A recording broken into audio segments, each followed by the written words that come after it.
কি গো বৌমা, আজকে বিকাল থেকে বিথিরে দেখতেছি না, ও কই গেছে? দেখছি মা, একা একা কি যে করে সারাদিন। এই বিথি, কই গেলি? কি রে, শুয়ে আছিস কেন এই সময়? ভালো লাগছে না মা, স্কুল থেকে এসে পিরিয়ড শুরু হয়েছে। উফ, এখন অনেক পেট ব্যথা করছে। আচ্ছা দাঁড়া, তোর জন্য গরম পানির ব্যাগ নিয়ে আসি। এই মা শোনো, আমার না প্যাড শেষ হয়ে গেছে, এখন কি করব? ও তাই নাকি? আগে থেকে এনে রাখতে পারিস না? আচ্ছা দাঁড়া, ব্যবস্থা করছি। কি গো বৌমা, কি হয়েছে?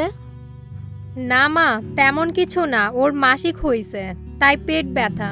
আমি ওর জন্য গরম পানি নিয়ে আসি। এই সৌরভ, যা তো দোকান থেকে এই জিনিসগুলো নিয়ে আয়, আর আসার সময় ফার্মেসি থেকে একটা স্যানিটারি প্যাড নিয়ে আসিস। আচ্ছা মা, একটু পর যাচ্ছি। এই বৌমা, ছেলের এগুলা কি বলো তুমি? ইস, কি লজ্জার কথা। তুমি চাইতে পারো না?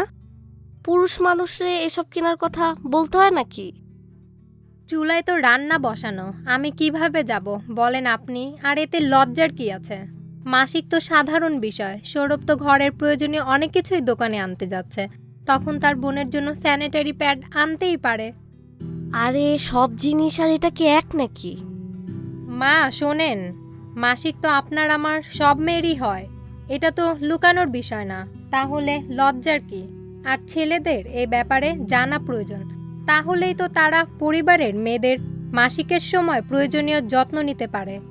আর যেমন কি স্যানিটারি প্যাড এনে দেওয়া, বা ওষুধ এনে দেয়া, গরম পানি করে দেয়া, বা প্রয়োজনীয় অন্যান্য কাজে সহযোগিতা করে দেয়া। কিন্তু বেটা মানুষ কি এসব পারে নাকি? কি যে বলো না তুমি বৌমা। ছোটবেলা থেকে শেখালেই পারবে মা। ছেলেদের ঘরের কাজ, পরিবারের যত্ন নেওয়া শেখা দরকার, তাহলেই তারা দায়িত্ববান ও সচেতন হবে। কিন্তু সমাজে আশেপাশের মানুষজন শুনলে কি বলবে? মা, সমাজের নিয়ম তো প্রতিনিয়তই বদলাচ্ছে। নতুন নতুন আবিষ্কারে মানুষের জীবন কতই না সহজ করছে। তাই আমিও চাই আমার ছেলে সচেতন হোক এবং নারীদের এই কষ্ট বুঝুক আর তাদের যত্ন নিক, তবেই সে একজন পরিপূর্ণ পুরুষ হয়ে উঠবে। তাও বৌমা, এটা তো লজ্জার। নিজেরও আপনজনের যত্ন নেওয়া লজ্জার বিষয় না। আচ্ছা মা, আপনি ঘরে গিয়ে বসেন, আমি চা নিয়ে আসি, তারপরে এ বিষয়ে আলাপ হবে। এই সৌরভ, তুই এখনো যাসনি? এক কথা কতবার বলবো? ওহ আচ্ছা, এখনই যাচ্ছি।